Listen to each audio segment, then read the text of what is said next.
ในจิตใจเป็นพื้นฐานหรือว่านักแน่นอยู่แล้วเฮาบ่เคยโต้ตอบกลับบ่เคยเอาเรื่องแต่ว่าในความเมตตานั้นในความอดทนนั้นมันก็มีขีดจำกัดของมันแต่ที่จริงบ่ได้มีขีดจำกัดเฮาอดทนโดยบ่ต้องอดทนอยู่แล้วเพราะว่าเฮาบ่มีความหวังว่าบ่ฮู้ว่าสิอดทนเอาหยังเพื่ออะไรอาจจะฟังเข้าใจยากไม่ได้อดทนเพื่ออะไรแต่ว่ามันเป็นปกติที่บ่ต้องการความแพ้หรือความชนะแล้วก็แม้นเมตตาเฮาว่าเป็นแค่สื่อของมันว่าเมตตาเฉยๆจังว่าการที่เฮาถูกรังแกข่มเหงมาตลอดแต่ว่าเฮาบ่โต้ตอบกลับมันเลยอาจดูเหมือนโง่แต่ที่จริงแล้วมันมีความอดทนโดยบ่ต้องอดทนเว้าอีกอย่างหนึ่งเพื่อให้ดูตัวเองสละสลวยคือมีเมตตาแต่ว่าบ่แม่นเมตตามันเป็นอุเบกขาต่างหากพูดเว้าเพื่อให้เกิดความเข้าใจซื่อๆดอกที่จริงแต่ว่าเมื่ออีกฝ่ายหนึ่งรังแกข่มเหงบ่มีมือหยุดมือหย่อนเราจำเป็นจะต้องต่อสู้เพราะว่า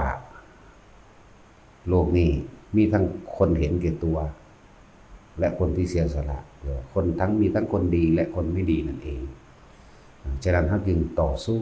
เพื่อปกป้องตัวเองคำว่าอดทนและเมตตาเก็บเอาไว้ก่อนเพราะมันมีอยู่แล้วบ่จำเป็นต้องเอามาแสดงให้คนได้รู้ให้คนได้เข้าใจตัวเองฉะนั้นจึงโลกจึงใส่ภาษาคำว่าความอดทนของคนมันมีขีดจำกัดแต่ว่าของเราไม่มีขีดจำกัดเราปกป้องตนเองต่อสู้เพื่อป้องกันตนเองเพราะบ่มีไผนำความยุติธรรม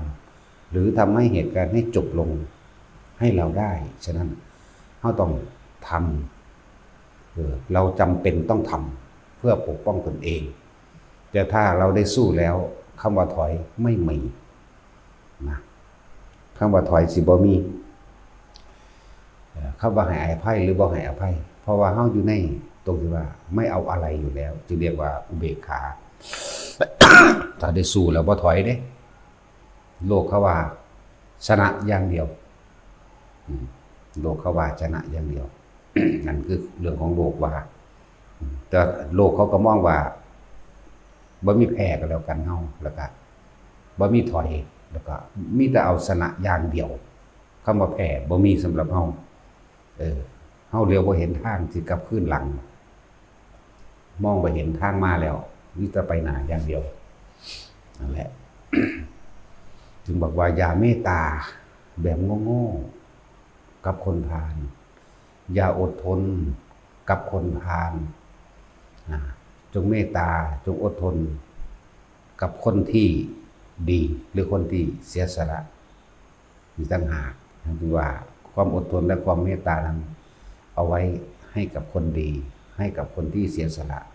ให้กับคนที่ทำอะไรเพื่อผู้อื่นที่เฮาอดทนที่เฮาอดทนมาโดยตลอดเพราะว่าเรารู้ว่าอะไรเป็นอะไรควรอะไรไม่ควร เฮาจึงบอกให้ระยะเวลามันเป็นเครื่องพิสูจน์ว่าอีกฝ่ายหนึ่งไม่ยอมเลิกเหมือนกันแหละกับประเทศไทยเฮามีแต่ความเมตตามีแต่ความอดทนมีแต่ความกรุณามีแต่มุทิตาและอุเบกขาก็มีอยู่ได้หั่นจึงถูกรังแกมาตลอดแต่ว่าถ้าได้สู้แล้วไม่มีถอยแล้วก็ต้องชนะอย่างเดียวเฮาก็เหมือนกันความอดทนเฮาบ่มีขีดจำกัดแต่ว่าอะไรควรอะไรไม่ควรกับบุคคลผู้เช่นใดหรือไม่ควรกับบุคคลผู้เช่นใดนั่นแหละ ว่าถ้าได้สู้แล้วบ่ถอยเด้คำว่าแพ้ก็ไม่มีอีกแล้วกับไม่ยอมหัก ไม่ยอมงอมีแต่แตกกับตายอย่างเดียวต้องใจกล้าหาญเด็ดเดียวขนาดนั้นแม้ชีวิตก็ยอมได้คือชีวิตเนี่ยให้กับธรรมอย่างเดียวให้กับความจริงอย่างเดียว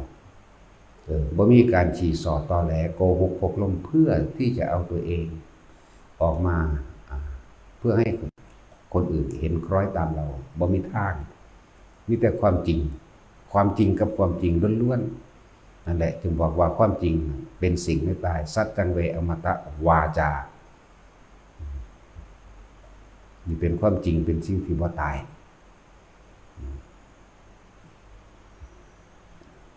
จังว่าให้ทุกคนพิจารณาดีๆด้วยโลกนี้มีทั้งคนดีและไม่ดีมีทั้งคนที่เห็นแก่ตัวและคนที่เสียสละฉะนั้นเฮาจงพิจารณาให้ดีเถิดโดยเอาธรรมเอาคำสั่งสอนพระพุทธเจ้ามาเป็นเครื่องเปรียบมาเป็นตัวเทียบแล้วค่อยๆพิจารณาให้ชัดเจนอดทนเพราะไม่ใจร้อนจนเกินไปอดทนเพราะอยากให้เวลาเป็นเครื่องพิสูจน์จึงบอกว่าอดทนแต่ทีนี้สู้เพราะเมตตาเอาชนะเขาให้ได้เพราะเมตตาถ้าชนะเขาแล้วเขาแพ้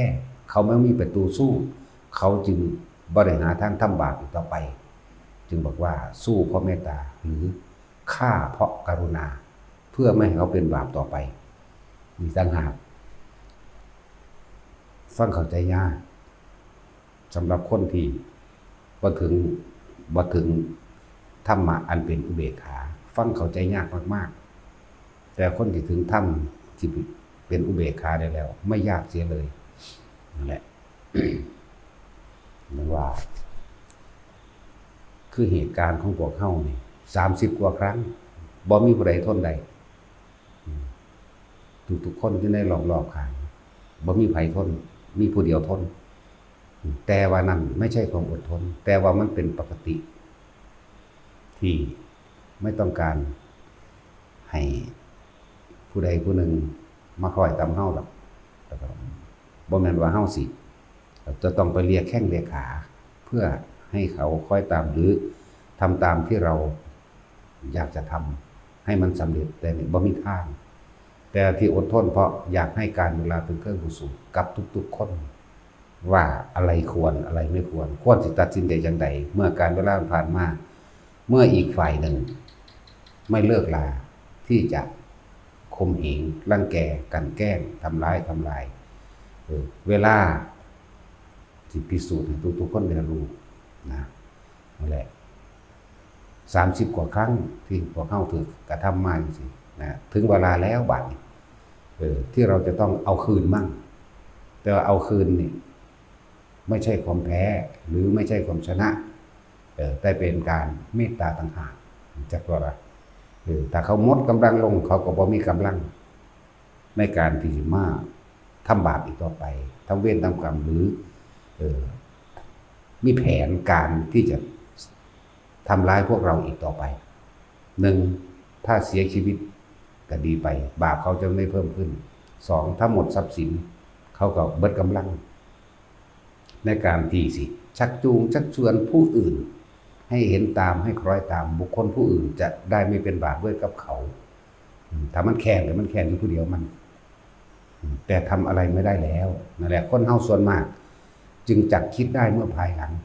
นะอย่างเฮาย่อมบ่มีทางมีแต่ตายมีต่างหากเนี่ยจังหวะนี้คือโพธิวิสัยอันเป็นอุดมคติแห่งโพธิวิสัยความจริงล้วนๆบ่มีการอ้อนขอบ่มี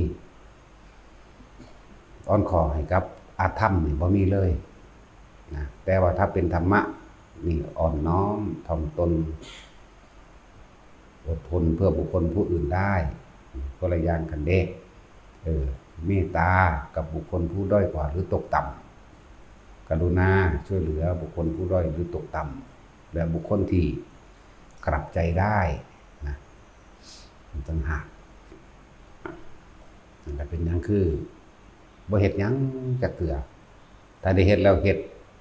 มองมันสุดจักบ่ล่ะ ทั้งฝั่งกฎหมายและฝ่ายความตายจึงบอกว่าถ้าต่อไปนี้ถ้ามีคนมาบุกลุกล้านเฮายิ่งเลยนี่คือความเมตตาถ้าฝ่ายกฎหมายเอาติดคุกให้ได้ไม่ต้องการเงินนี่คือฝ่ายกฎหมายนะนั่นแหละสุดแบบนี้เอาตายเขาว่ากับว่าเนี่ยคือเขาเป็นแบบนี้แต่ว่าบ่แม่นว่าไผเว้าหยังมาว้อขึ้นเลยเด้อยากว่าล่ะบ่แม่นว่าสิตอบโต้กลับเลยแต่ว่าอยากให้ทุกคนเ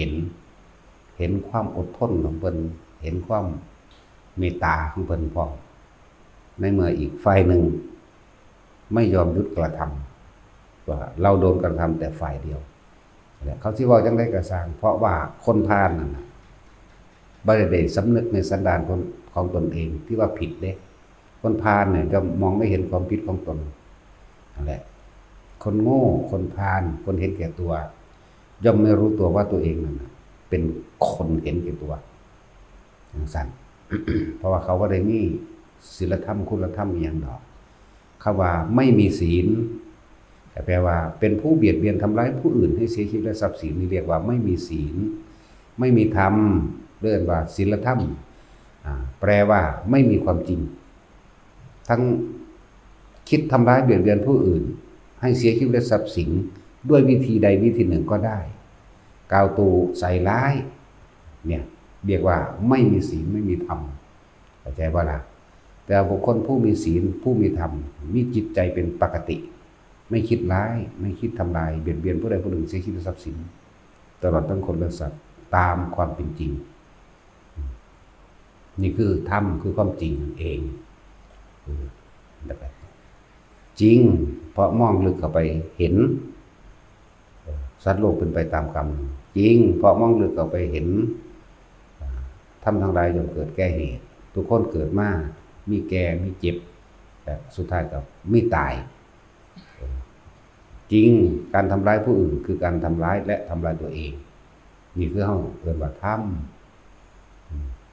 นั่นแหละคนบ่มีศีลบ่มีธรรมมันบ่จักหยังหรอกนี่คำว่าศีลธรรมแปลว่าจังสี่ไม่มีศีลแปลว่ามีแต่จักเบียดเบียนทำลายผู้อื่นเสียชีวิตและทรัพย์สินจึงเรียกว่าไม่มีศีลบ่เป็นใจบ่เป็นปกติคิดเล่าร้อนกระวนกระวายแต่สิเอาชนะผู้อื่นแต่ทำร้ายผู้อื่นเสียหายและชิบหายแต่ว่ายังไกลช่างเถอะ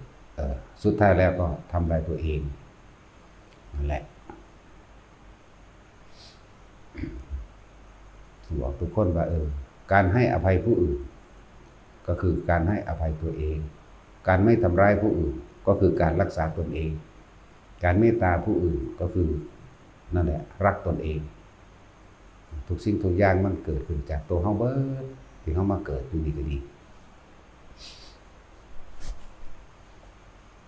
ว่าแต่ละคน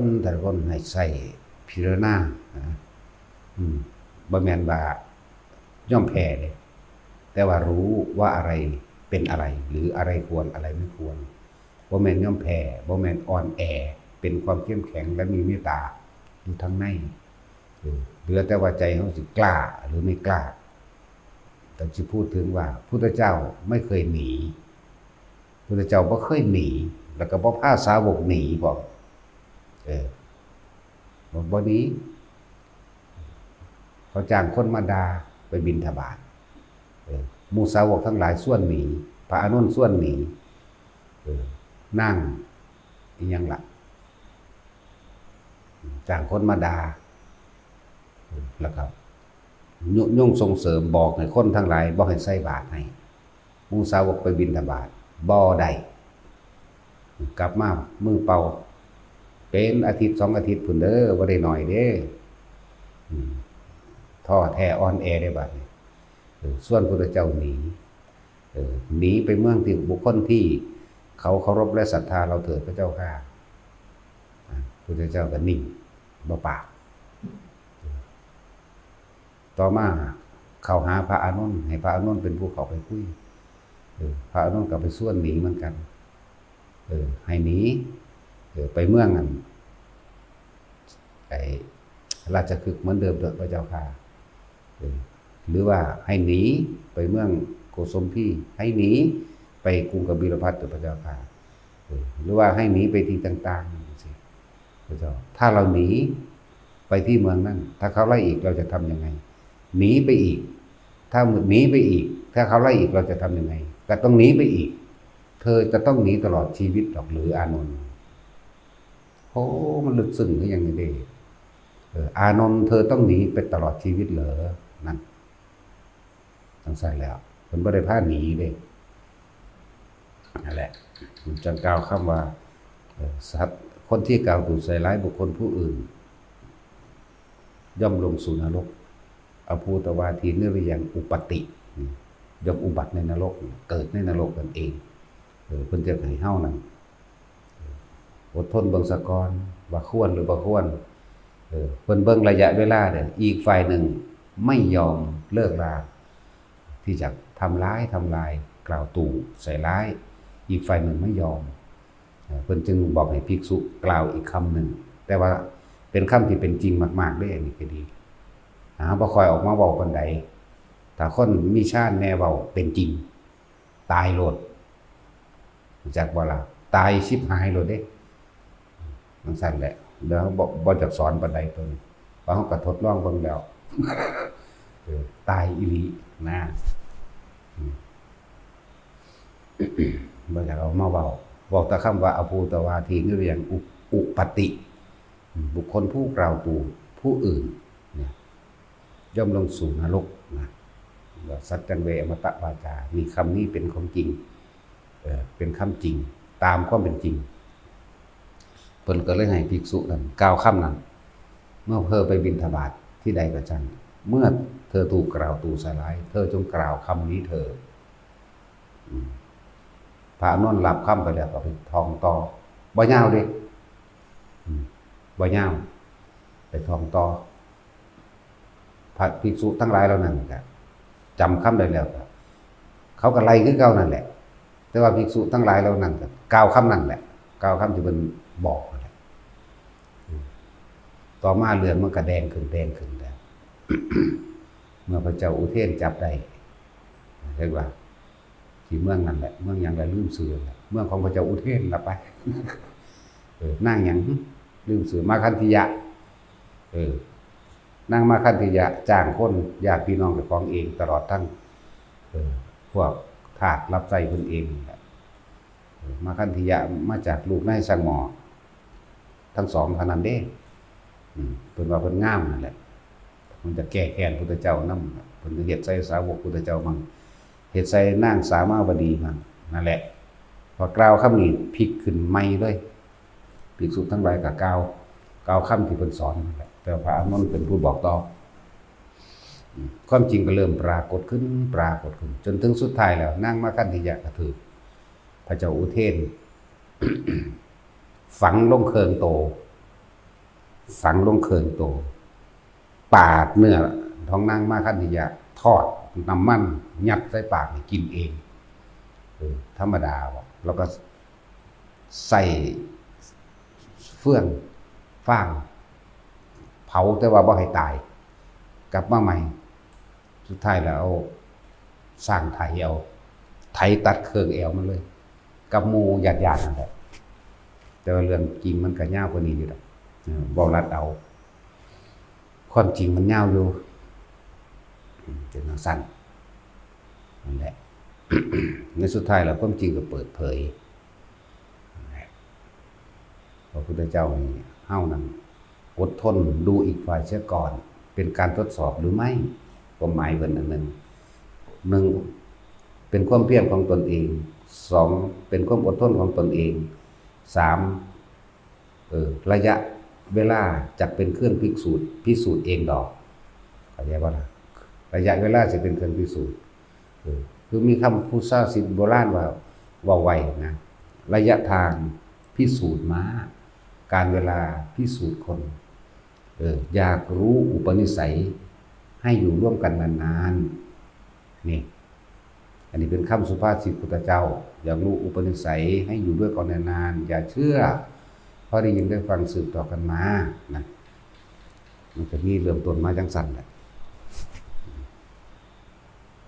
เมื่ออีกฝ่ายหนึ่งไม่เลิก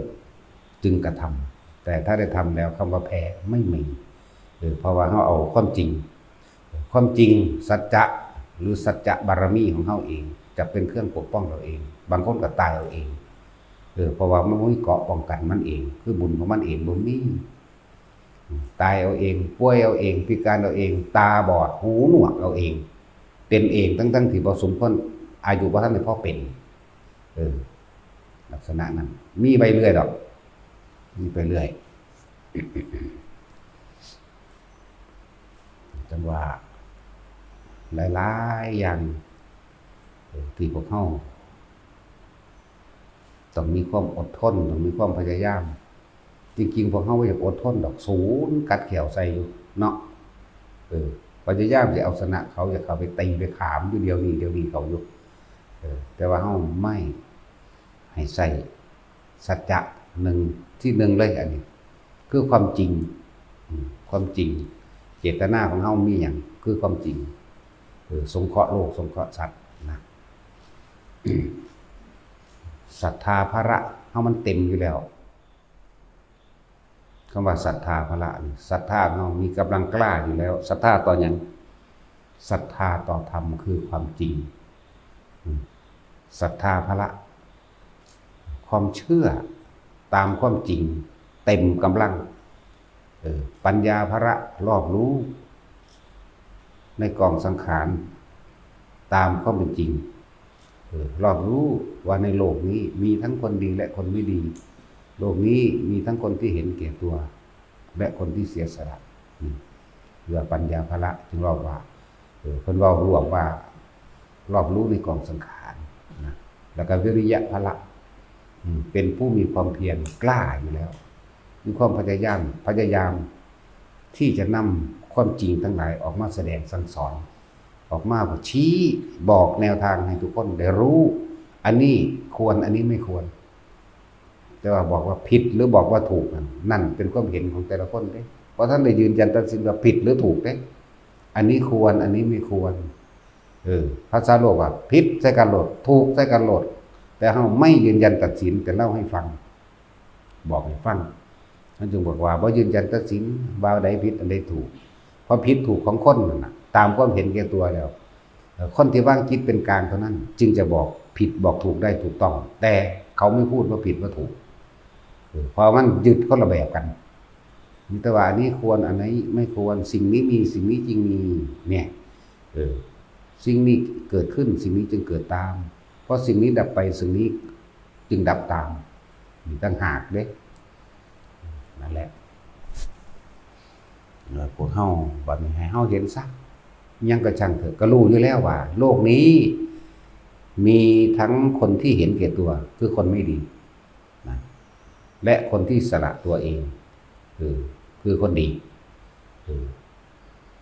แต่ว่าเฮาก็เห็นอยู่แล้วล่ะว่าโลกมันมีเป็นของคู่กันเป็นธรรมคู่เป็นสิ่งที่คู่กัน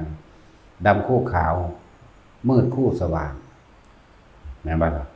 คนดีคู่คนเลวมันเป็นของคู่กันเฮ็ดจังไดเฮาจึงจะอยู่ระหว่างกลาง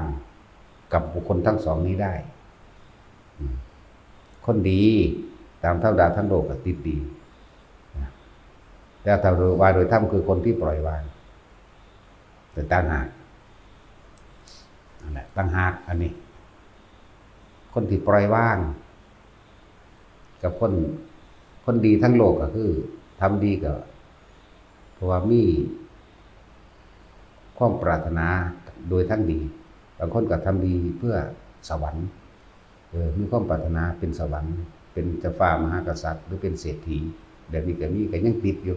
ถ้าติดดีลักษณะนั้นก็คือติดชั่วเหมือนกันเพราะถ้ามีคนขัดขวางจะต้องเป็นคนบดีใดเหมือนกันเวลามันโมโหแหละฟังอาจจะเข้าใจยากแต่ไม่ยาก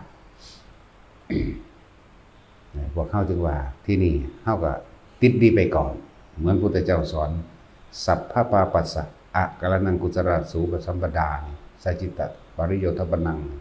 เอตังอุทานัสสะนังอันความบดีไอ้ความเห็นแก่ตัวคำว่าความบดีความเห็นแก่ตัวค ความอยากทำให้ผู้อื่นเสียชีวิตและทรัพย์สินเพื่อที่จะนำเอาชีวิตและทรัพย์สินของบุคคลผู้อื่นมาเป็นของตัวนี่เรียกว่าอกุศลที่นี่จงสั่งสมเฉพาะกุศลเถิดนี่กุศลสูปสัมปทาสจิตตปริโยทัปปนังจะพยายามที่จะทำให้บุคคลผู้อื่นมีความสุขหรือมีชีวิตที่ดีขึ้นสมควรที่จะแบ่งปันสิ่งของที่ตัวเองมีอยู่ก็ให้ไปยารักษาโรคเครื่องห่มที่อยู่อาศัยเงินทองตลอดทั้งเครื่องอำนวยความสะดวกแนะนำอาชีพและการงานต่างๆช่วยเหลือโดยกำลังกายก็ช่วยเหลือโดยกำลังให้กำลังใจก็ให้โดยบริอิจฉาริษยาไพ่นี่เป็นว่าสร้างสมสิ่งที่เป็นกุศลนี่เรียกว่ากุศลสร้างสมกุศลไปเรื่อยเพิ่นบ่ทันได้ว่าดีหรือบ่ดีเด้กุศลเข้าใจบ่ล่ะกุศลคือความฉลาดในหนทางออกจาก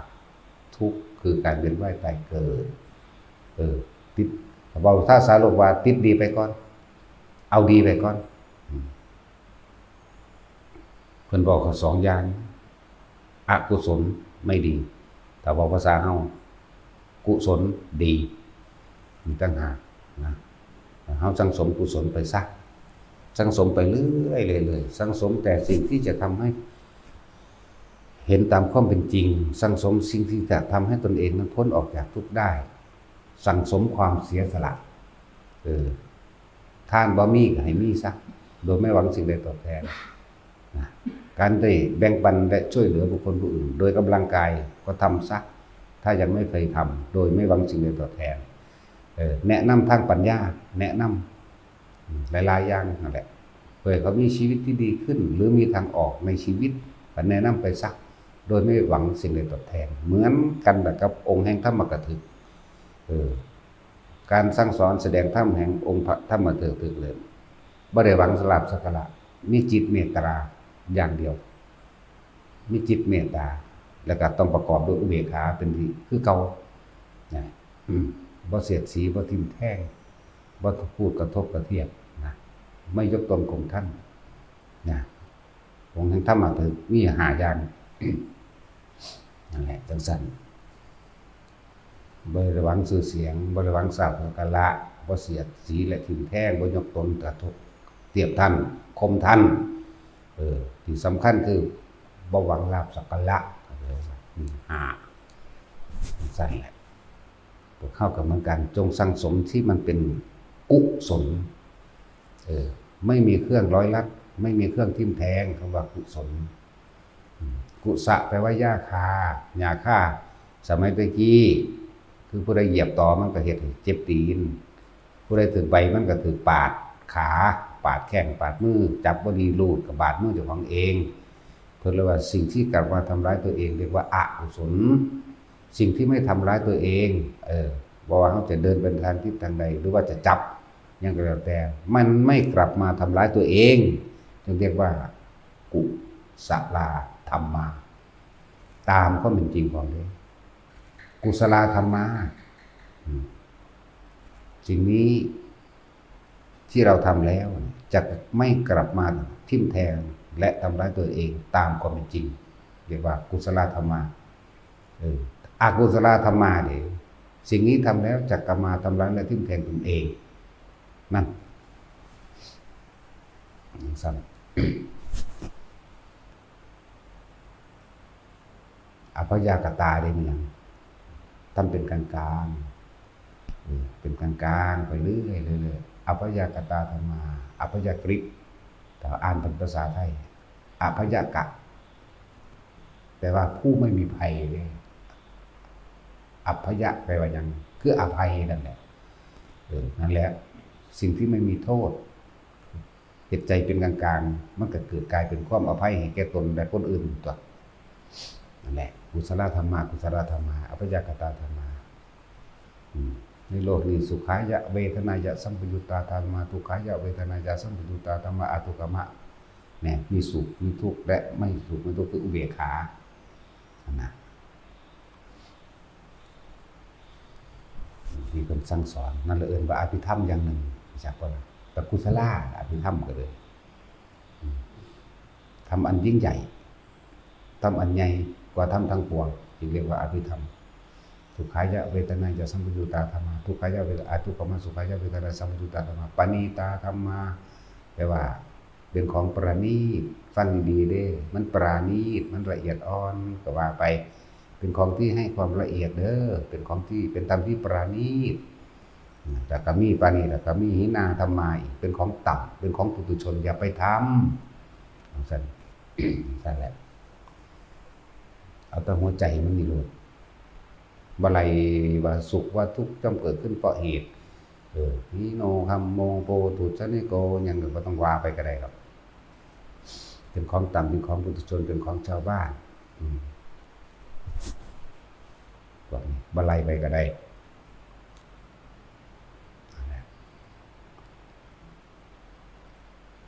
คือจังนั้นพวกไปงานศพมานี่เว้ากันอยู่ดีๆเห็นกันดีๆนี่จากกันบ่ท่านพ่อเดือนตายซ้ำอันนี้เป็นเครื่องเตือนสติตัวเองเด้คนเฮาเกิดมาหากินซ้ำตายนี่คือเว้าความจริงอีกหากินซ้ำตายอีกดีแต่หากินตายเลยก็ถ้าท่านได้ว่าแต่หากินซ้ำหากินเพียงแค่รอวันตายสั้นแล้วรวยก็สร้างก็หากินไปตับรวยไปตายจนก็จนไปตายนั่นแหละเป็นจังใดเฮาสิบ่ตายแต่ว่าภาษาโลกบ่มีดอกคนบ่ตายว่าดิเนาะนั่นแหละฟังธรรมให้มันเป็นให้ธรรมทานหรือให้ทานด้วยธรรมเนี่ยชื่อว่าให้อมตะมหานิพพานคือความไม่ตายให้ความจริงให้ความจริงโลกิยสัจจะก็เว้าอยู่นี่โลกุตระสัจจะก็เว้าอยู่นี่ทั้งเป็นโดยปรมัตถสัจก็เว้าอยู่นี่ขึ้นอยู่กับสติปัญญาของใครของมันสิแยกสิแบ่งเอาสิเห็นตามจริงหรือเห็นตามปลอมก็แล้วแต่อันนั้นอะไรทุกคนว่าทุกคนเห็นไปจริงพวกเขาเคยอยู่กับคนตายมาหลายคนแล้วเด้เห็นคนตายมาหลายคนแล้วเนาะแต่ว่าบ่เคยคิดสำนึกสำเนียกว่าตัวเองจะตายเพราะว่าตัณหาอุปาทานหรืออวิชชาก็บังตาเอาไว้บังตาบังปัญญาบังความจริงตื่นขึ้นแต่ละมื้อแต่ละเว้นคิดหาแต่แนวใดหาแนวใดหาแนวกินหาแนวเด่นหาแนวดังหาแนวอวดหาแนวโอ้ต่อกันตื่นขึ้นแต่ละมื้อ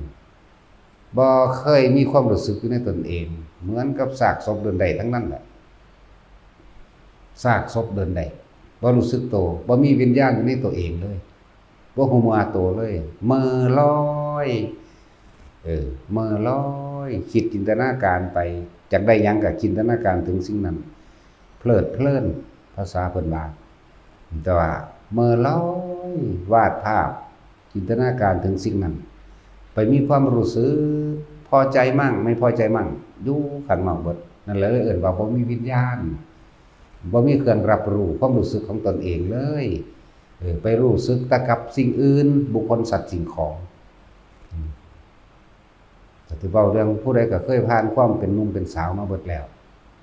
นอนก็บ่นอนอยู่กับเจ้าของหรือไปนอนอยู่กับผู้ที่คิดฮอดนั่นแหละแม่นบ่ล่ะไปนอนแก้ผ้าเอากันอยู่กับเขาเนี่ยแม่นบ่ล่ะนั่นแล้วบ่รู้สึกตัวได้แล้วน่ะปูนเฮ็ดแบบนั้นเฮ็ดแบบนี้กอดดมกันอยู่พอสำนั้นเด้นั่นแหละเอิ้นว่าบ่มีวิญญาณหรือเอิ้นว่าซากศพ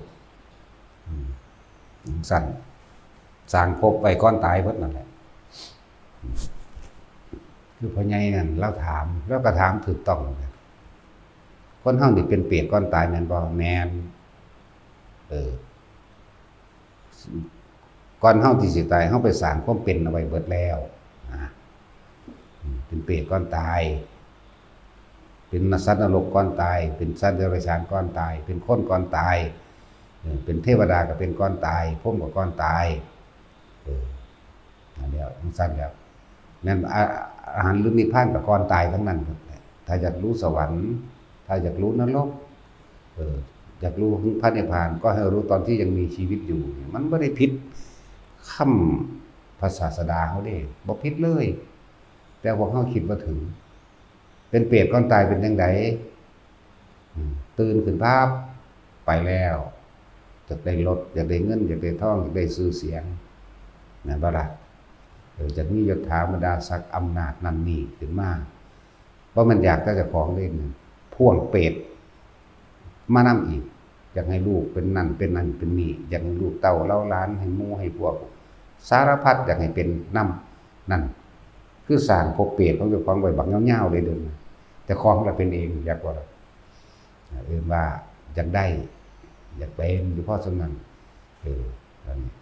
ไปสร้างนรกเอาไว้ก่อนตายยังไงคิดไปเลยบางทีก็โมโหนี่ศูนย์ผู้นั้นศูนย์ผู้นี้นั่นแหละเป็นสัตว์นรกก่อนตายก็ดีบางทีก็อยากอวดอยากอ้างสิ่งที่ของมีอวดทรัพย์สิน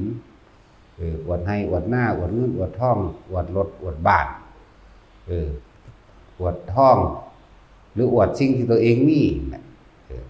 เมื่ออวดธรรมดาอวดลูกอวดหลานได้บัดนี้หลานบ่ทันใหญ่อยู่บางทีแม้กระทั่งอยู่ในท้องก็ยังเอามาอวดกันก็มีเด้หมอดูว่าผู้ใดธรรมดาบ่ท่านเกิดอยู่ก็เอามาอวดล่ะหมอตาให้แว่โอ้ยเกิดวันนี้เป็นคนดวงแข็งเด้หลานข่อยนี่ว่าเกิดวันอังคารหัวมันเกิดวันอังคารดวงแข็งจังสั่นจังซี่เด้พวกนี้สิปราบศัตรูให้พินาศไฟเด้บ่ทันมีใหญ่ยังเงิดอยู่น่ะออกมาแล้วก็เลยข้านงอๆนี่ก็เอาไปอวดดิใหญ่ขึ้นมาจักหน่อยก็อวดไปโรงเรียนแล้วก็อวดเข้าโรงเรียนก็อวดสารพัดนั่นแหละนิสัยเดรัจฉานเรียกว่าหลงก็ใหญ่ว่าล่ะนั่นแหละเป็นเดรัจฉานก่อนตายเปรตก่อนตายมันสิเบิ่งยากหยังไปเห็นอีหยังก็อยากได้เบิดโลดนั่นแหละเปรต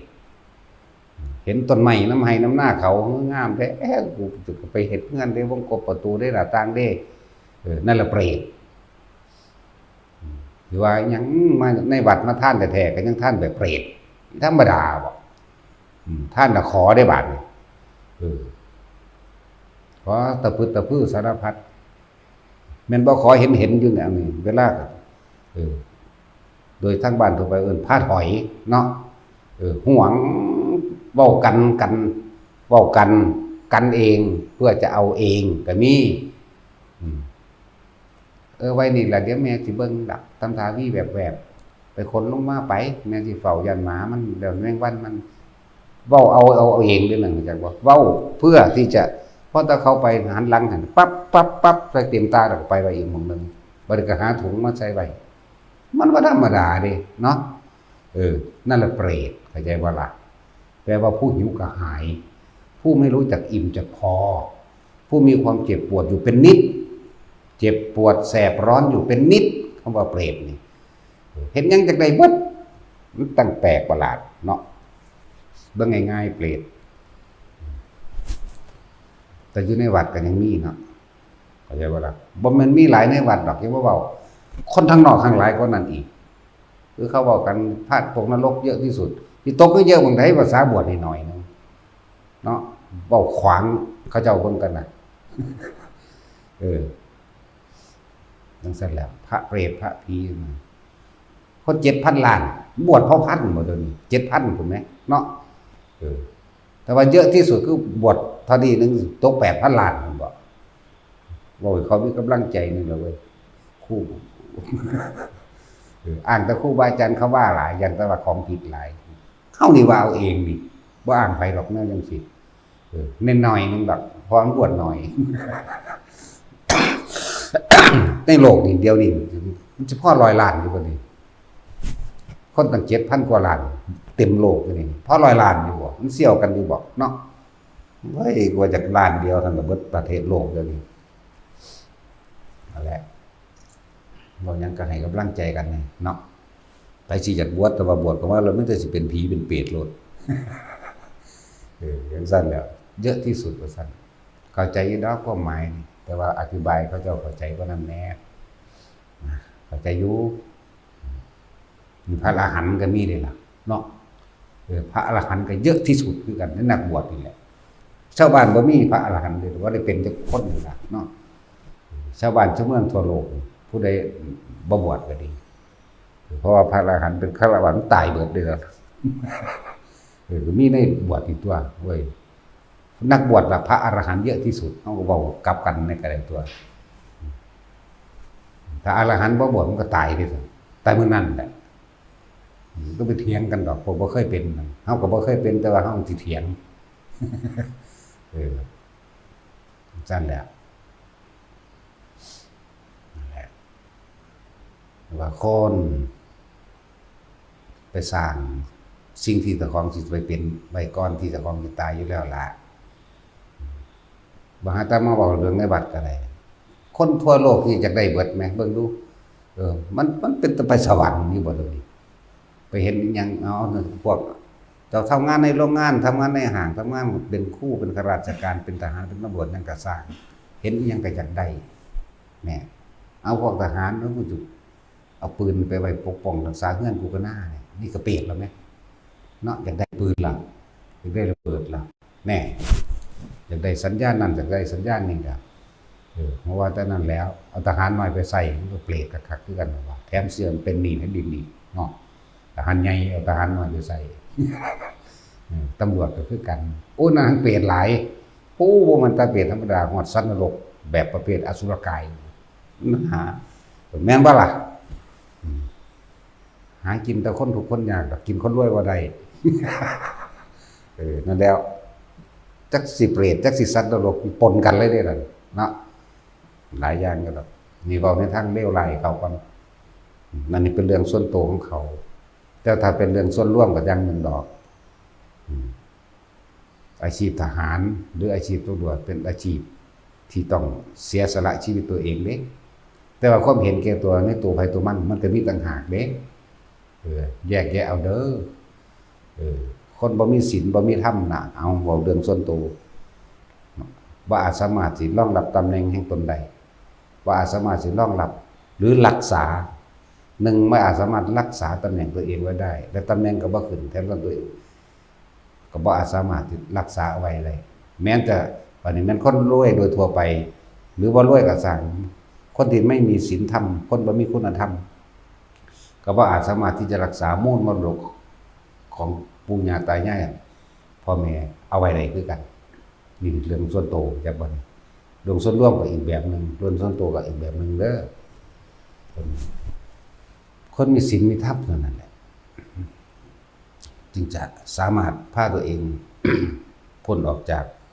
ถ้าว่าเรื่องโลกพ้นออกจากความทุกข์ยากได้ถ้าเรื่องธรรมพ้นออกจากทุกข์ได้เข้าใจว่าล่ะถ้าว่าเรื่องธรรมสามารถเอาตัวเองพ้นออกจากทุกข์คือการเวียนว่ายตายเกิดได้อย่างต่ำกับโสดาบันอย่างสูงกับอรหันต์เลยได้ก็ได้ตอนเป็นนี่แหละไม่ได้ไปตอนตายหรอกคือจากลูกกับลูกตอนเป็นนี่แหละนั่นแหละเป็นสั้นส่วนทั้งโลกก็สามารถนำพาครอบครัวพ้นออกจากความทุกข์ยากลำบากได้พ้นออกจากความยากจนได้นะและเป็นถึงว่าคนทั้งโลกมันจะเห็นทรัพย์มีค่ายิ่งกว่าปัญญาแต่ว่าคนทั้งท่านคนที่เข้าใจความจริงคือปัญญามีค่ายิ่งกว่าทรัพย์เหมือนพระมโหสถทกเถียงกันผู้หนึ่งสิทกเถียงเพื่อเอาชนะเพื่อสิได้รางวัลจากแค่พระราชาให้รางวัลหนึ่งแต่ผู้หนึ่งคนทกเถียงเพื่อจะเอาความจริงให้ทุกคนได้รู้ความจริงว่าปัญญามีค่ายิ่งกว่าทรัพย์เป็นไฉนนี่เพื่อเขาทกเถียงอยากเอาชนะสิเขาก็ว่าแม้เศรษฐีคนนั้นคนนี้เป็นน้ำลายฟูมปากไหลลงพวกนั้นยังยอมตัวเองเข้าไปเป็นทาสรับใช้เพื่อต้องการทรัพย์เพื่อต้องการเงินส่วนพระโมโหสถไปวางซัดนั่นแหละเป็นวิธีหาเงินจากคนผู้ไม่มีปัญญาธรรมดาเลยฮักกันนิดหน่อยไปเรื่อยเด็กถ้าเขาได้พ่อแล้วเขาก็หนีนั่นมันก็แม่นก้มเขาสั้นแหละพวกเสน่ห์บุกุสะเกี่ยวกับพ้นมันนี่แต่เพิ่นบ่ได้เหตุเพื่อให้ชนะเด้ขนาดเพิ่นชนะแล้วแม้ถึงขั้นว่าพระราชาสั่งประหารพวกบัณฑิตทั้ง4นี่เพิ่นก็ยังขอเบิ่งขอชีวิตไว้มั้ยเอาตัวเองเข้าประกันเพื่อขอชีวิตเขานั่นแหละแต่สุดท้ายแล้วในทั้ง4คนก็ กลับใจเป็นคนดีสรุปธรรมบทก็ที่ว่าก็เป็นพระสารีบุตรไปจังซี่แหมเป็นพระสารีบุตรหรือว่ามาสายสารนี่มาเกิดกับบรรลุอรหันต์นำกันเบิดจนธรรมโมคคัลลาเป็นทหารอีกผู้หนึ่งที่เสียสละตัวเองถูกตีนั่นแหละถึงว่าถ้าอยากฮู้อุปนิสัยการเจียกินให้อยู่ร่วมกันนานๆจะพึงตัดสินใจว่าเขาเป็นคนเลวหรือคนดีอยู่ไปเรื่อยๆอยู่แหละมันก็เบิ่งไปเรื่อยๆเหมือนที่เราถูกกระทำนั่นแหละถ้าอีกฝ่ายหนึ่งไม่ยอมเลิกลา30 กว่าครั้งนี่มันธรรมดาดิฉะนั้นเราจึงสู้เพื่อปกป้องตนเองในบ้านนี่เป็นว่าเรื่องแรกจังซี่เอามาจากอีพอมโหสถเฮานี่แล้วทั้งท่านแหละหลายกว่านี้ที่เว้ามานั่นน่ะ เยอะไม่แต่บ่ว่าจะเป็นปัญญาไหวพริบทางการแสดงทำไหวพริบทางการเอาตัวรอดจากเหตุการณ์พื้นที่ต่างๆบ่ว่าสิเป็นไหวพริบทางการทำสงครามอีกสุดยอดเบิดบ่ซั่นสิบอกพวกทหารเอาไปอ่านไว้เป็นความรู้ประดับตนนั่นเลยเจ้ารบเท่าใดเจ้าก็ชนะเท่านั้นแหละเอาชนะรบล้านครั้งก็ชนะล้านครั้งแตกฉานในหันแหละมันมีอยู่ในหันแหละมีอยู่ในหันแหละจังว่าจะให้พวกทหารผู้นำประเทศจะศึกษาเอาเฉพาะโดดๆในเรื่องพระมโหสถนี่ก็มีทั้งบูมีทั้งฤทธิ์ทั้งเดชทั้งบุญอยู่ในหันแหละสมบูรณ์ในประวัติของอีพอมโหสถอยากให้ทหารไปอ่านเจ้าสิมีความรู้ความสามารถเฉพาะตนจะเกิดขึ้นทันทีในผู้นั้นแหละแล้วก็ใส่เวลาดึงหมู่เอาแต่ปัญญามันมีค่ายิ่งกว่าทรัพย์นะคนมีปัญญาก็ย่อมหาทรัพย์ได้เลยนั่นแล้วเถียงกันว่าเศรษฐีน้ำลายฟุ้งน้ำลายยังไงคนนั้นก็ย่อมลดโตไปแต่คนนั้นมันจนนั่นแหละเป็นวิธีการใส่ปัญญาเขาก็เพื่อว่าไปเหตุเพื่อให้เกิดความเห็นใจเพื่อได้ทรัพย์มากเขาได้ทรัพย์พอแล้วเขาก็หนีไปตั้งตัวตะเขาแต่คนพวกนั้นสุดท้ายแล้วก็ถูกหลอกลวงเอาทรัพย์เบิดแน่มันก็ไปหันไปว่านั่นแหละหลายอย่างอยู่แล้วไปศึกษาเอามันเยอะกับอย่างแบบเรื่องก็ว่ายอดแล้วทั้งปัญญาทั้งฤทธิ์ทั้งเดชก็อยู่ในนี่เบิดทั้งเล่ห์เหลี่ยมกลไกบ่แม่นธรรมดาเด้ทั้งเล่ห์เหลี่ยมเด้บ่มีเลขบ่มีคาถาแต่ว่าตัวว่ามีคาถาแต่ทั้งที่ใดๆใส่เล่ห์เหลี่ยมเอาใส่กลโกงเอาก็มีนะนั่นแหละคำว่าตำราพิชัยสงครามมาจากไสก็เลยเสี้ยวนึงเด้ตำราพิชัยสงครามเนี่ยเสี้ยวเดียวของเดือนพระมโหสถแต่ความเพียรยังบอกเรื่องความเพียรต่างหากบ่ได้บูหยังนั่นน่ะจังซั่นแล้วว่าเรื่องพระวิทูลบัณฑิตจังซี่ก็มีแต่ก็สอนสั่งสอนแสดงธรรมบ่ได้มีการต่อสู้รบราฆ่าฟันกันอันนี้มีเบิดเริ่มตั้งเป็นเด็กน้อยมาใหญ่มาอีกระดับนึงอีกได้รับราชการแล้วชิงไหวพริบกันถูกกันแก้แบบใดแก้แบบใดควรสู้ควรเดินบ่ควรถอยแบบใดมีเบิดขนาดเข้าไปสู้สงครามอีกมีเบิดไปจังว่าการขุดเจาะอุโมงค์มันมีมาก่อนเดี๋ยวนี้พูนขุดเจาะอุโมงค์เลิกๆลงไปเลยแล้วไปเจาะขึ้นให้มันตรงกลางระหว่างสิไปเอาตัวประกันมามันมีมาแตะพุ่นแล้วนั่นแหละอ่านแล้วเป็นจิตวิญญาณเฮาเลยประทับใจจนอธิบายบ่ได้มันค่าตื่นตันก่อนคือสุดยอดแท้ๆยังว่าเด้อแถมซ้ำแสดงธรรมอนิจจังทุกขังอนัตตาพร้อมเด้นั่นแหละยอดมันของธรรมะก็ดีคนทั้งหลายที่ว่าเห็นสัพดีกว่าปัญญาเพราะเขาบ่รู้ว่าอนิจจังทุกขังอนัตตาจะเกิดเป็นในภายภาคหน้าเขาจึงเห็นว่าทรัพย์นั้นมีค่ามากยิ่งกว่าปัญญาเพียงแค่จะเอาชีวิตรอดของตัวเองเฉพาะชาตินี้ บุคคลผู้กระทำความผิดแม้เพียงชาติเดียวเนี่ยอาจลงสู่นรกมหาอเวจีตลอดกับตลอดกาลแม้กระทั่งอาจจะถึงอสงไขยคิดได้จังไดว่าท่านเป็นพุทธเจ้าตอนนั้นก็เลยว่าท่านที่ว่าซ้ำเป็นพระพุทธเจ้าเพิ่นเอาปัญญามาแก้ในศาสตร์ปัจจุบันของเพิ่นครั้งนึงที่เราตถาคตสวยชาติเป็นโพธิสัตว์ยายว่าเราเป็นผู้ยิ่งอยู่ปัญญานี่ยังไม่อัศจรรย์เท่ากับครั้งที่เราเสวยชาติเป็นมโหสถนี่เหมือนธรรมดาเด้เหมือนกันกับเพิ่นบัดนี้อีกครั้งหนึ่งที่เพิ่นเสด็จไปสู่กรุงกบิลพัสดุหรือว่าฝนแดงฝนสีชมพูฝนสีชมพูฝนโบกกระยังละลืมซื้อแล้วภาษานั้นเรียกว่าฝนตกฝนที่ทำให้เกิดความชุ่มเย็นเป็นการเชื่อมต่อระหว่างหญ้านั่นแหละฝนนั้นเป็นฝนออกสีชมพูเราตอนที่เป็นเสด็จเข้าสู่กรุงกบิลพัสดุนั่นแหละหลายพระอนุนพระท่านบวชได้ตอนนั้นพระยังละเป็นอุปถากภาษาคระหรือยังนี่แหละหรือนี่ละหรือคนทั้งหลายบอกน่าอัศจรรย์จริงเนาะนี่ภาษาศาสดาเสด็จเข้ามาฝนโบกธรณียังนี่แหละตกหนากันแม้นฝนตกในการครั้งนี้ไม่น่าอัศจรรย์เท่ากับเมื่อครั้งที่เราตถาคตเสวยชาติเป็นโพธิสัตว์นั่นไหมยิ่งน่าอัศจรรย์กว่าเมื่อพระเจ้าแห่พระเวสสันดรเข้าสู่เมืองนั่นแหละนั่นแล้วนั้นยิ่งน่าอัศจรรย์กว่าเพราะตอนนั้นเรายังไม่ได้สิ้นซึ่งตัณหาป้าตัวธรรมดาเลยแต่ตอนนี้เพิ่นบ่มีตัณหาเลยเพิ่นเรียกว่าบ่น่าอัศจรรย์นั่นแหละสั้นแหละ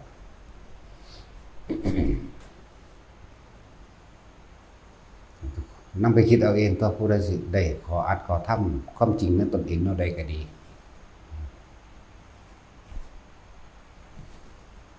บางคนเห็นทรัพย์สมบัติมีค่ายิ่งกว่าท่านปัญญาถ้าว่าคนมีปัญญาเป็นยังจังออกบวชจังสิเขาก็เถียงเด้ทั้งสั่นเด้บางครับพ้นสิไปแก้ยากหยังเอาฤาษีตนนั้นมีทรัพย์สมบัติถึง80 โกฏเพราะว่าความเห็นทุกข์เห็นโทษเพราะความห่วงซึ่งทรัพย์สมบัติมีสิ่งใดก็ย่อมทุกข์กับสิ่งนั้นก็จะเจ็บปวดกับสิ่งนั้นรักษาสิ่งนั้นนะพอเห็นโทษแห่งความมีและความเป็นท่านทั้งหลายเหล่านั้นจึงทิ้งห่วงเสียจึงทิ้งสิ่งที่กำลังแบกอยู่เสียท่านทั้งหลายเหล่านั้นออกไปแล้วมีอะไรห่วงหรือไม่นั่นแล้วเขาก็ยังเถียงอีกได้ว่านี่แล้วจะกินอะไรจะอยู่ยังไงนั่นเถียงไปอีกได้ว่านี่บัดนี้เพิ่นถามขึ้นเด้ท่านเป็นห่วงบุตรและภรรยาหรือไม่ที่สุดในชีวิตแต่ว่านักพจน์ผู้นั้นน่ะมีบุตรมีภรรยาให้ห่วงหรือไม่บอกไม่มีแล้วเขาทุกข์หรือไม่นั่นทั้งสั้นแล้วบัดเถียงไว้ทั้งมากครับเราพอใจอย่างนี้มีมันเอาจังซี่ได้บัดนี้เพิ่นก็ว่าก็เขาพอใจเช่นนั้นเหมือนกันกับท่านแต่เขาไม่มีห่วงอะไรเลยเมื่อบุตรของท่านถูกทำร้ายเธอจักเสียใจและโกรธหรือไม่โกรธทำร้ายถึงกับขั้นฆ่าเขาเลยแต่บุคคลผู้นั้นไม่มีบุตรให้เสียใจบุคคลผู้นั้นไม่มีภรรยาให้เสียใจบุคคลผู้นั้นไม่มีบ้านให้ห่วงให้กังวลหมายถึงฤาษีผู้นั้นนั่นแหละถึงว่าท่านคิดว่าท่านมีปัญญาเลยแต่นั่นแหละผู้มีปัญญาแล้วจึงทิ้งทุกอย่างเข้าสู่เนกขัมมะคือบวชเพื่อจะทำตนออกจากความไม่กลับมาเกิดอีกเพราะนะธรรมดาบอกคือหูบุแล้วแต่ว่าบรรลุก็เลยเนาะนั่นแหละท่านบอกว่าพวกบ่แม่นโพธิวิสัยทั้งหลายนั่นนะเดี๋ยวมาเว้าว่าเพิ่นสอนนิพพานบ่สอนบ่ได้แต่ของบ่แม่นแต่ของบ่ได้เป็นมันสิรู้จักผู้เขาเป็นติให้ฮู้ก็ได้บ่ให้ฮู้ก็ได้สัมภาระหันนี่เนี่ยเขาจะวางสันใดอีหลีนี่แหละบ่ให้ฮู้กูก็ได้บ่ให้ฮู้กูก็ได้กูปิดตึ๊บเลยก็ได้เนี่ยแต่เขาจะว่าเว้ามีแต่เฮานี่ล่ะเว้าพระเจ้าให้กำลังใจหมู่อรหันตเจ้าทั้งหลายผู้ทรงธรรมของพระศาสดาแต่บ่มีทั้งหลายเหล่านั้น แล้วบางพวกกันเว้าอย่ามาพูดแรงมันว่านี่นะนั่นซะแล้วโสดาบันก็ยังไม่ได้จะสอนนิพพานได้ยังไงเลยมานิพพานได้ยังไงนะมันหูไหนจักหน่อยนะ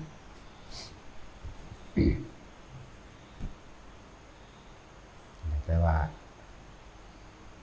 ทุกๆคนนำไปคิดโดยเฉพาะเรื่องความตายเนาะถ้าเจ้ามีสิ่งใดเวลาพวกเจ้าสิตายพวกเจ้าก็ทุกข์กับสิ่งนั้นแหละสิ่งที่พวกเจ้ามีแหละผู้ใดมีลูกก็ไปทุกข์กับลูกนั่นแหละโอ้ยจะสิอยู่จังไดเนาะท่านตั้งตัวได้อยู่เดี๋ยวเบิ่งลูกพวกเขามันรวยมันก็มีผัวมีเมียใหม่แล้วมันเป็นคนละคนเหรอเด้มึงก็บ่เบิ่งน้องเลยเนาะเด็กเขาก็มีลูกให้ห่วงก็ไปเหมือนกันนั่นน่ะนั่นแหละก็เลยบอกว่าใครมีสิ่งใดย่อมทุกข์กับสิ่งนั้นทุกข์แล้วมันสิเป็นสาเหตุให้ไปเกิดทุกข์จักสิทุกข์เท่าใดอีกจักสิเป็นกรรมเป็นกันเป็นอสงไขยมันเด้ผู้ใดมีท้องก็ห่วงท้องก็ทุกข์กับท้องใครมีลูกก็ห่วงลูกทุกข์กับลูกใครมีหลานทุกข์กับหลานใครมีสมบัติงัวควายใครมีสมบัติเป็นแมวเป็นหมาก็ทุกข์กับแมวกับหมาไปเกิดน้ำหมาน้ำแมวแหละอย่างสั้นแหละใครมีขี้ดินหลายก็ไปเกิดเป็นบุ้งเป็นนอนหรือเป็นยังอยู่ในหันแหละแต่ว่านี่บ่เปรียบเปรยซื้อได้แบบอาจจะตกนรกตะกอนจังขึ้นมาใหม่ก็ได้ ธรรมดาบ่นี่ใช่แล้วผู้ใดมีอำนาจทั้งเป็นบ้าครับบ่ต้องห่วงอันพวกนี้คือวันนี้ข้อเราถามนักการเมืองเขาโกงประเด็นหลายๆเขาบ่คิดบ่สิมาสร้างบัตรเขาสิบ่เอาไปซอยคนทุกข์คนยากบ่ฮึเพิ่นว่าเอาถ้ามันมีหิริโอตตัปปะมันมีความละอายต่อบาปเกรงกลัวกระบาปมันสิโกงบ้านโกงเมืองบ่เนาะมันฮอดบ่เป็นนักการเมืองพู่นแล้ว ก็ฮู้อยู่ว่านักการเมืองเขาไปหาผลประโยชน์เอาเงินไปซื้อเงินไว้ เดี๋ยวจังซั่นฟังเข้าใจว่าล่ะเอาเงินไปซื้อเงินเลยล่ะตอนบ่ทันได้เป็นมันไหวไปแมงตะกันขี้ดินพุ่นล่ะ ตอนมันเป็นแล้วมันสิไหวเจ้าซะล่ะเนาะมีแต่มันสิตีนเหยียบซ้ำเหยียบข้อคมของเงินเจ้าต่อซ้ำนั่นแหละนักการเมืองกันว่าป้าตัวเขาโกงหลายๆปานนี้เขาบ่คิดสิซอยคนทุกข์คนยากบ่เขาบ่คิดที่สิสร้างวัดสร้างว่านั่นนี่บ่ซั่นโอ้ยมันสิถ้ามันมีหิริโอตตัปปะนั่นน่ะมันบ่เป็นสามฮอดนักการเมือง เห็นว่าล่ะจังซั่นแล้วเขาบ่มีดอกแนวมันนั้นมีแต่อยากได้กับอยากได้อย่างเดียวนั่นแหละมีแผ่นดินบ่ต้องห่วงดอกนาบอกให้ฟังพวกสิเป็นหนี้แผ่นดินหนี้แผ่นดินการกินคนเด้นั่นน่ะใช่ว่าพวกอันคมเหงคนมารวยเหยียบคนมารวยเด้บ่ต้องห่วงดอกถ้ามันบ่เป็นอรหันต์มันบ่พ้นแล้วกันนายากคือดอกที่สิไปโสดาบันนี่หยังน่ะยากบ่ต้องห่วงเขาบ่คิดพอหรอกว่าสิมาสร้างวัดสร้างว่าถ้าสร้างก็สร้างเพื่อเอาหน้าเอาเสียงเอาคะแนนจากบ่ล่ะมันบ่เป็นบุญบ่เป็นซะเลยเด้นั่นน่ะเพราะเขามีจุดหมายอย่างอื่นเหมือนกับทำทานแลกของเข้าใจว่าล่ะไปจังซั่นตัวมันสิรู้จักความสงบมันสิรู้จักหิริโอตตัปปะบ่รากเหง้าข้อมูลของศีลทั้งหลายก็หิริโอตตัปปะเกรงกลัวต่อความชั่วที่ตัวเองที่รังแกข่มเหงผู้อื่นย่านต่อผลของมันที่รับทุกข์โทษบาปกรรมที่ตัวเองกระทำมันจังซั่นก็เขาว่ามีความคิดแบบนั้นดอกบ่มีเลยเพราะว่ามันความคิดมันเลวก็หมาอีกมันธรรมดาว่ะธรรมดาเด้อนั่นแหละบอกให้เบิดทุกคนเนี่ยพอได้เจาะจงผู้ใดผู้หนึ่งรู้เป็นแมงเบิดแหละสั้นแหละสั้นเถียงกันนี่แต่ว่าคำว่าเพื่อประชาชนก็เพื่อหัวมึงเองนะไผก็เลยเนาะสั้นละเศรษฐีอย่างอื่นที่เขาค้าขายไปเขารวยไปเขาบ่ได้ยุ่งเขาบ่ได้ยากปานใดเด้ ทำบุญแท้สร้างบัตรไปน้ำซอยเหลือคนไปน้ำเด้แต่บ่บอกนี่ไม่กูทำเพื่อตัวกูเองแม่นบ่ล่ะถ้าสิไปทอดกฐินมั่งหันวันนี้อหยังประกาศตัวเองอยู่ว่าซั่นอยากได้คะแนนนิยมเนาะซั่นแล้วแหละมันบ่เป็นคนจริงดอกที่เขาว่าอันพวกนั้นพวกนี้นะเว้ากับผมเล่นกับหมายังดีกว่าอีกเห็นบ่ซั่นแหละถ้าเว้าแนวมื้อนี้มามันก็เป็นความจริงซั่นแหละส่วนมากบ่ว่าส่วนมากก็เว้ยว่า100ทั้งล้านซะลงเบิดจักมันสิไปแก้อยู่หม้องใด100ทั้งล้านลงเบิดลงมหาเวทีว่าบางพวกเลยว่า 3,000 กว่าพระพุทธเจ้าก็ยังอยู่ในใบอเวกีอยู่เด้มันบ่ธรรมดาเด้พวกนี้นั่นแหละคือว่าเดี๋ยวเขาก็ว่าจะให้สอนธรรมอย่างเดียวบ่ให้เด็กหนุ่มการเมืองมันบ่แม่นการเมืองพระพุทธเจ้าเฮาก็อาศัยแต่ละประเทศแต่ละเมืองก็เพื่อว่าให้สอนคนเป็นคนที่เสียสละตัวมันบ่ซั่นสอนนักรบสอนทหารก็สอนนี่ล่ะแล้วมันบ่ได้ศึกษาใช่เว้าจังได๋ว่าธรรมะอันนี้น่ะธรรมะเลยความจริงเนาะความจริงของคนกลุ่มนึงนะมันบ่ได้เกี่ยวกันเด้ที่จริงมันอันเดียวกันเบิดนั่นแหละมันบ่ได้แยกแยะดอกในความจริงของแต่ละคนความจริงของบุคคลผู้มีความโลภจนฆ่าคนได้โลภจนฆ่าพระก็ได้ฆ่าพระอรหันต์ทำลายพระพุทธเจ้าได้เบิดเด้แล้วคน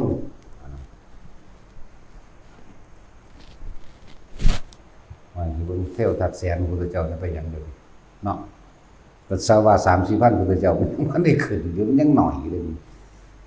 ทั้งนั้นล่ะบางครั้งบางสมัยของพระพุทธเจ้าองค์นึงไปสอนเจ้าฟ้ามหากษัตริย์แต่ละประเทศไปคัดใจนักการเมืองอย่างพระโรหิตตะกี้ว่าพระโรหิตโหลดเสนาบดีโหลดเนาะไปคัดใจเขานี่สิเป็นเพราะผู้นี้แหละเฮ็ดให้เฮาขาดลาภสักการะรายได้เฮา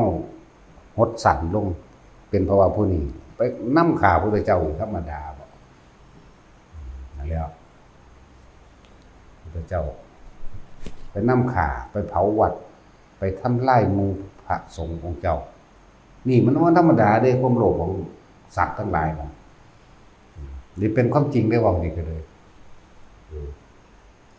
หรือว่าย้อนหลังขึ้นหลังไปในเมื่อ 3,000 กว่าพระพุทธเจ้านี่แหละ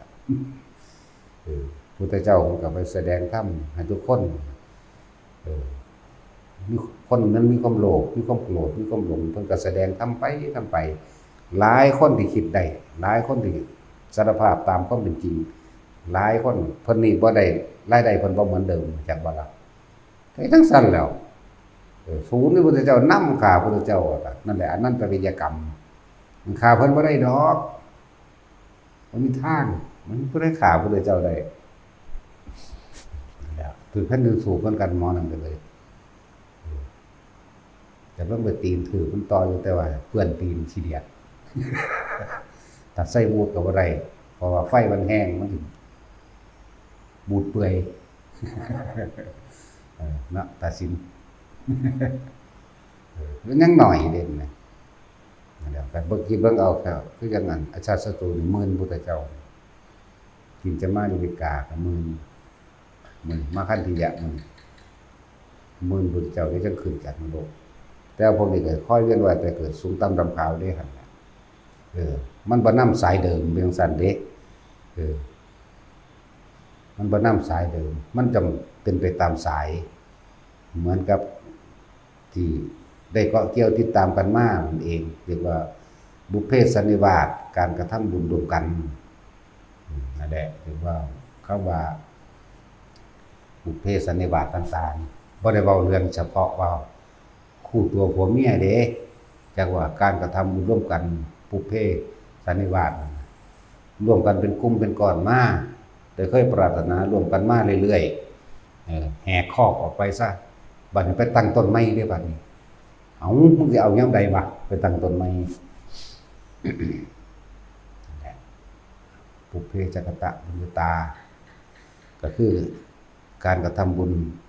เอาไว้ในการก่อนร่วมกันเราปุเพสันนิวาสกับว่าการสร้างสมเหมือนกับคนหลายใจคนหลายใจมันสิเลือกเด้โอ้อาจารย์องค์นี้ที่แรกก็เชื่ออยู่ศรัทธาเห็นน้ำดีอยู่เมื่อใดเมื่อหนึ่งบ่พอใจโดดนี้ไปหาผู้ใหม่เอาเดี๋ยวนี้แหละปัจจุบัน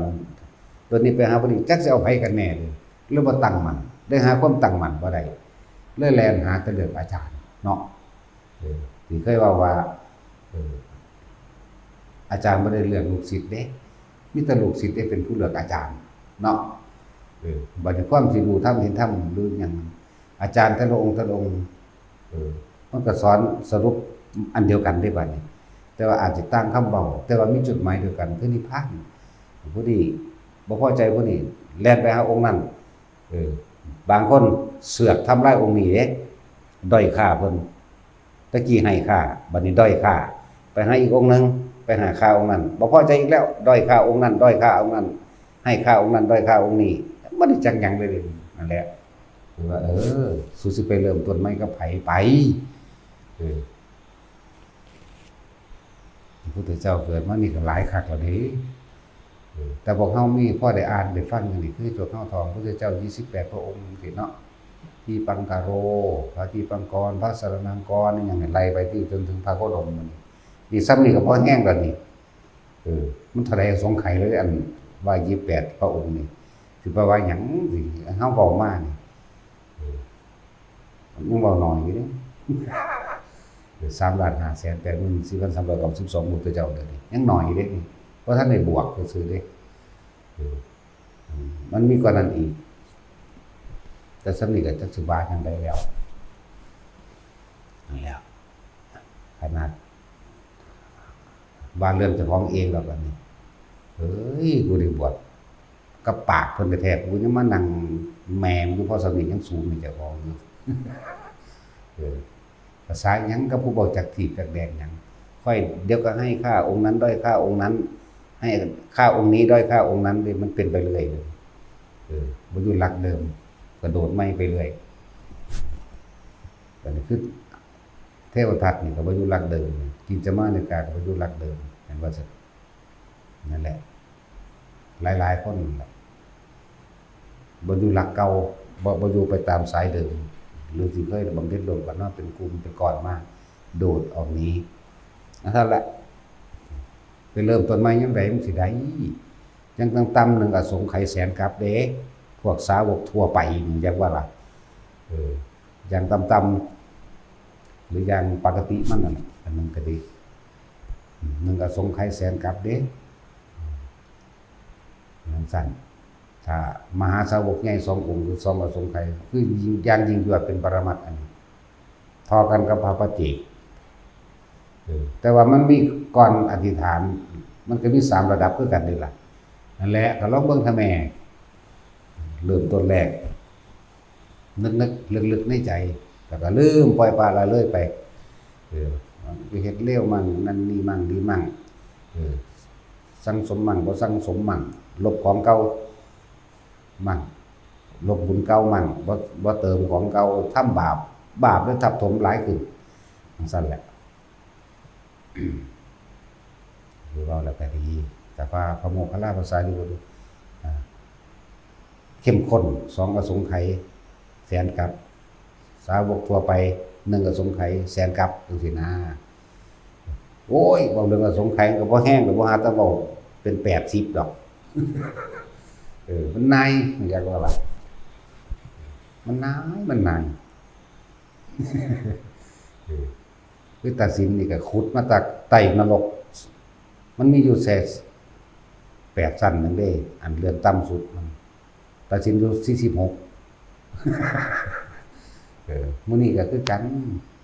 อยู่ที่20พุ่นมันเลิกก็เจ้าก็มีดอกตัดสินนี่อีนี่สันที่25นั่นเด้เจ้ายังอยู่ได้สัน16เลยมันมี8ผมต้อง8 3 24อีนั่น8 4 32 มันเลิกเก่าๆเด้คนธรรมดาเด้น้ำคนเอาเนาะสงไข่เด้บอกนี่อย่าลืมเด้อบอกมากนี่ความลึกความยาวความไกลของมันแต่ฟังแล้วสลดใจก็ตั้งใจเอาเดี๋ยวนี้เป็นหยังเนาะได้สุขคนอยู่ไหมตั้งใจเอาเดี๋ยวนี้ก็ทำความรู้สึกโตขึ้นมากสันก็อย่าเพลิดแต่ความอยากได้อยากดีอยากมีอยากเป็นอย่างไรคำว่าเพลินคำว่าเพลินบอกภาษาเขาง่ายๆเมื่อลอยนะเมื่อลอยจินตนาการคิดไปแต่มีผู้ใดเรื่องว่าจับปุ๊บเห็นตกใจภาษาเขาจัดเฮ้ยตกใจปุ๊บนั่นแหละรู้สึกโตจากว่าละตลอดเมื่อลอยไปแต่เขาไม่เกิดเห็นตื่นนั่นแหละรู้สึกโตแต่มีผู้ใดผู้หนึ่งมาสะกิดตื่นปุ๊บขึ้นมานั่นแหละรู้สึกโตแล้วจะปล่อยความคิดล่องลอยไปหลายแต่ผู้ใดอยากเห็นความคิดของเจ้าของก็ทดลองเบิ่งสติอะไรหนึ่งในขณะใดที่เขาคิดเรื่องใดเรื่องหนึ่งเอ้ากูกำลังคิดเรื่องนี้ตัวนี้กลับมาเบิ่งลมหมดเด้อขึ้นมาทันทีความคิดนั้นถูกดับไปเรื่องนั้นถูกดับไปใจว่าล่ะนั่นแหละจังสิรู้สึกตัวใดจาดเจ้าของแน่สะกิดเจ้าของแน่ให้ตัวเองปลุกตัวเองแน่เลยตื่นตัวมันตื่นแน่เลยพวกเจ้าสิเข้าใจเลยว่าการเห็นความคิดครั้งแรกจะเป็นแบบใดแต่เขาได้สติขึ้นนึกได้เอานึกถึงคำหลวงพ่อวานกำลังเปิดเพลินไปหรือกำลังเมื่อลอยไปคิดปรุงแต่งเรื่องนั้นเอ้ากูกำลังคิดเรื่องนี้ตัวนี้สูดลมหายใจเขาเลยนั่นแหละสิเห็นความคิดกับของเองแม้ชั่วขณะเดียวสำนันแหละจะมีอานิสงส์มากแล้วมันก็จะต่อไปเองแบบมันก็จะเริ่มเห็นดูเขาเริ่มเห็นความคิดเจ้าของดูเขาจะไปหาสร้างบ้านก็สร้างเลื่อนไหลไปว่างบางคนว่างอนาคตไว้ให้ลูกให้เมียให้ลูกให้เต้าเนาะบวชด้วยก็มีเด้บวชด้วยก็ว่าง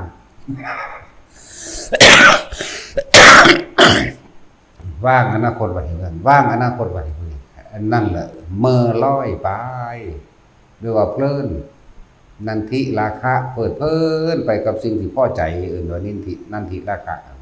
นันทิราคะสหคตาสหะคือเกิดพร้อมเพลินไปน้ำกันโดยไม่รู้สึกตัวเขาว่านันทิราคะสหคตาเนี่ยเปิดเพลินแปลว่าจังสั้นโดยภาษาภาคกลางภาษาเฮาว่าเมื่อลอยใจลอยคิดไปเด่นแม่นบ่ล่ะพ่อเข้าใจว่าเนี่ยพ่อเข้าใจก็ตายซะแปลยังคักปานนี้แล้วก็เลยตามความรู้สึกที่ผู้ใดก็เคยเมื่อลอยตัวเนาะแต่จินบ่มีสมองเราก็ยังพ่อเข้าใจได้อยู่เด้แม่นบ่ล่ะขนาดเราบ่มีสมองเด้นั่นน่ะมันเป็นกลวงๆอยู่ในหัวอย่างสั่นแหละเมื่อลอยเพลินไป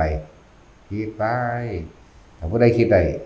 ให้หยุดกับความคิดจับตัวใดตัวหนึ่งที่มันอยู่มองได้กระจังนั่นแหละสติผมกำลังคิดเรื่องนี้ตัวนี้กลับเข้ามาลมเลยนั่นแล้วหมายถึงว่าทุกคนพยายามฝึกอยู่กับลมมันจึงสิเห็นแต่เฮาบ่หยุดเฮาบ่นิ่งเฮาบ่เห็นความคิดมันแล่นไปแล่นมาดอกนั่นได้เพิ่นจังว่าใส่วิธีเอาลมนั่นแหละเป็นเครื่องหลอกเครื่องล่วงลมบ่มีรูปร่างลักษณะท่าทางบ่เป็นตัวบ่เป็นตนบ่แม่นคนบ่แม่นสัตว์วิธีตัดความคิดแล้ววิธีสิเห็นความคิดว่าซั่นมันสอนอานาปานสติว่าทำความรู้สึกอยู่กับลมหายใจเข้าคำว่าอานาปานสตินั่นนะหายใจออกหายใจเข้าหายใจออกมือนึงให้มันเห็นเฮ็ดแต่ไม่ได้ต่อเนื่องกันจากหน้าที่หนึ่งก็เหลือกินแล้วนะบ่ได้เอาหลายได้เอาหน้าที่เดียวนี่อุ้ยบ่ธรรมดามันดับภพดับศาสตร์เท่าใดล้านภพด้านศาสตร์นี่นั่นน่ะภพเกิดหมายถึงความคิดเฮากำลังเพลินไปอารมณ์เฮาแหมมันก็เกิดตายไปเรื่อยจิตเกิดตายแล้วเด้นั่นน่ะจักบ่นี่นั่นแล้วเชื่อแต่ว่าบ่ทันได้ตายออกจากร่างซื่อเด้ตายออกจากร่างก็ไปตามสุดท้ายที่มันไปค้างไว้จักอารมณ์ค้างบ่เดี๋ยวนี้เนาะ ศูนย์ในคนเฮ้ยมันบ่ลงจักเทื่อเลิ่นว่าอารมณ์ค้าง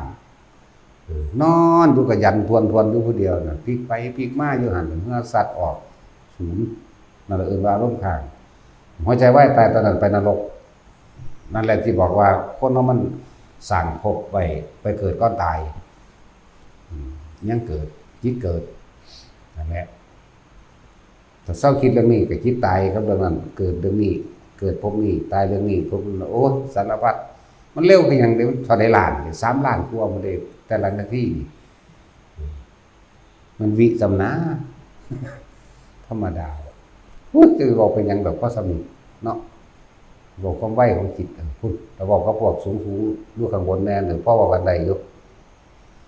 แล้วก็พวกนี้ซึ่งลึงเนาะก็รู้เรื่องหลักแล้วให้อยากรู้จักว่าการที่สิไปเห็นความคิดนี่เห็นจังไดตอนที่เฮากำลังเมื่อลอยไปนะเพลินไปแบบนี้แต่นึกถึงคำหลวงพ่อว่าเอ้ากูกำลังคิดถึงเรื่องนี้ตัวนี้กลับมาหายใจเลยโดยบ่ต้องคิดถึงลมหายใจก็ได้หรอกรู้ลมเข้าเย็นวืดออกนั่นแหละเห็นลมม่วนๆเฉพาะนี่เด้อบ่ต้องตามลมเข้าแล้วก็บ่ต้องตามลมออกมาปลายชานจมูกดอกมันอยู่นี่แหละมันม่วนนี่เนี่ยนั่นแหละมันสิได้เห็นมันเองบัดนี้วิธีตัดภพตัดศาสตร์วิธีตัดกรรมเก่าก็อย่าไปคิดถึงเรื่องเก่าๆนี่เป็นแค่คำแนะไอ้ตัวบ่คิดจริงๆบ่ได้คิดหยังเลยล่ะเข้ามาลมเลยทำความรู้สึกอยู่กับลมโลดส่วนมากมันภาวนาบ่ได้เพราะว่ามันไปคิดหาเอาแต่ผลมันเดี๋ยวนี้มันมองแต่ข้างนอกหรือเอาผลข้างนอกผลนอกก็คือคิดเอาอดีตนั่นแหละคิดแต่เรื่องอยากเป็นอรหันต์คือผู้นั้นอยากเป็นคือผู้นี้อยากหูทิพย์คือผู้นั้นผู้นี้โอ้พระอนุรุทธะมันตาทิพย์เนาะพระโมคคัลลาเพิ่นฤทธิ์เดชหลายพระสารีบุตรเพิ่นปัญญาหลายเนาะพระกังขาริวัตะเป็นผู้เลิศโดยชาติเนาะเขาชาติออกชาติเป็นผู้ครองในการทรงชาติเนาะอยากเป็นนั่นเลยว่ามีตัวแสอยู่ในอดีตกับอนาคตมันเลยเป็นสิ่งเดียวกันมันบอกรู้จักปัจจุบันเด้อนี่ปัจจุบันลมหายใจเข้าออกสติก็คือลมหายใจเข้าออกนี่แหละอยู่ให้มันเกิดความรู้สึกตัวเลยในลมหายใจเข้าออกสำหรับผู้ฝึกไปแล้วมันก็จะมีอาการปิติต่างๆเกิดขึ้นแทรกซ้อนเข้ามาหลายอะไรอย่างปิติหาเอาก็เว้าซุมื้อนั่นแหละว่านก็เว้าทั้งเว้าทั้งศูนย์มีคนพวกต่อกัน2 มื้อแล้วได้ศูนย์เลยบ่มีสมองอิหยังแข็งไปก็เลยเนาะสิเว้าเอาแต่จุดแต่ความเป็นจังว่าแตกแขนงหรือเอาไปเปรียบเอาเด้อพวกเขายังอยู่ในขันเนยยะอยู่ใครอยู่ดอกคำว่าเนยยะแปลว่ายังอีกว่าเนยท่าขนมว่านั่นแหละเนยยะหรือเนยยะ ให้ข้อคิดบ่อยๆหรือให้ทางออกหรือแนะนำทางให้ต่างๆนานาสารพัดเรียกว่าเนยยะนี่เป็นภาษาไทยเด้ของเนยยะบาลีจริงๆนัยยะเด้คือพวกหนึ่งก็แล้วทำบัตรนี่ตกภาษาบัตรนี่มีบัตรเบิดนี่ภาษาครูสุขาโตแม่นสุขาโตแต่อิติปิโสก็ตกหลายอิติปิโสภควาบ่แม่นผักภควาอะระหังสัมมาสัมพุทโธวิชชาจารณะสัมปันโนสุขโตโลกวิทูอนุตตโรปุริสธรรมสารถีเพราะนั้นแหละฟังดีสัทธาเทวมนุษย์สานังมันตกเด้อเอาไปปรับปรุงเด้อเบิ่งหนังสือกลางหนังสือใส่แล้วก็ออกเสียงไปตามอักขระนั่นแน่เลย สุขะกับสุขะมันมีแต่สุขะโตหลายสุขะมันแปลว่าสุขคือสุขะแปลว่าไปในทางที่ดีนั่นแหละสุขะโตว่ามันสุขะโตสุขะโตขะคอควาย ข้อควายเลยบ่แม่นขอไข่เลย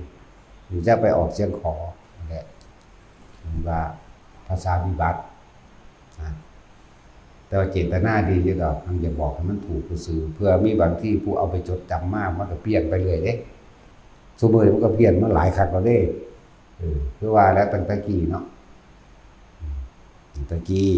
มันบ่ได้ทันได้จดเป็นภาษาเด้มีอักษรหรือยังมีสิบ่มีแต่ว่าท่านได้จดจารึกไว้แต่บ่มีอักษรสิเอาอิหยังมาจดกันเขาเจ้าเรียงร้อยถ้อยคำทำสังคายนาแล้วมันก็มีแล้วตัวหนังสือมันแล้วเขาเจ้าก็จดไว้ไผจดไว้มันเด้บัดนี้นั่นแหละบางที่มันก็มาในที่ต่างๆมีบางองค์เพิ่นก็จดไว้ไผจดไว้มันเวลาฟังของพระพุทธเจ้าแต่ว่ามาลอยเลี้ยงใส่กันแล้วพระมหากัสสปะเป็นหัวหน้าหมู่จังมาจดให้เป็นแนบเดียวกันโดยพระสังฆเถระทั้งหลายนี่มาทำสังฆายนาขึ้นมาใหม่เรียงร้อยแต่ว่าผู้จดไว้ตั้งหากของเพิ่นก็มีเด้เพราะว่าไตรปิฎกนี่มันพระพุทธเจ้าเฮ็ดพระสาวกเฮ็ดนั่นแหละบางองค์เพิ่นก็ชื่ออะไรแบบนี้เพิ่นก็จดไว้ของเพิ่นแต่ว่าบ่ได้ถูกหยิบเข้ามาในหมวดหมู่ใน 84,000 กันนี่ธรรมขันธ์กันนั่นแหละ 84,000 กันหรือว่าธรรมขันธ์ขันธ์แปลว่าหมวดแปลว่าหมู่นั่นแหละกองแห่งขันธ์นี่หมวดแห่งกายขันธ์5หมวดหมู่แห่งเวทนาเวทนาตาเวทนาหูเวทนาจมูกก็มีเด้เนาะเริ่มเลยคือความรู้สึกภายใจในใจเฮานั่นแหละแต่จรผ้ามุงว่าก็เปิดหนังสือว่ารถแม่มันจะบ่ผิดเพี้ยนจากอักขระภาษาขอก็เป็นข้อก็ว่าเป็นออกขอบ่แม่นสุขะโตบ่แม่นสุขะโตสุขะโตตั้งแต่อิติปิโสบทของก็ดีอิติปิโสภควานี่ภควาบ่แม่นภักควาเด้ภควาอะระหังสัมมาสัมพุทโธวิชชาจารณะสัมปันโนสุขะโตโลกะวิทูอนุตตโรปุริสธรรมสารถิ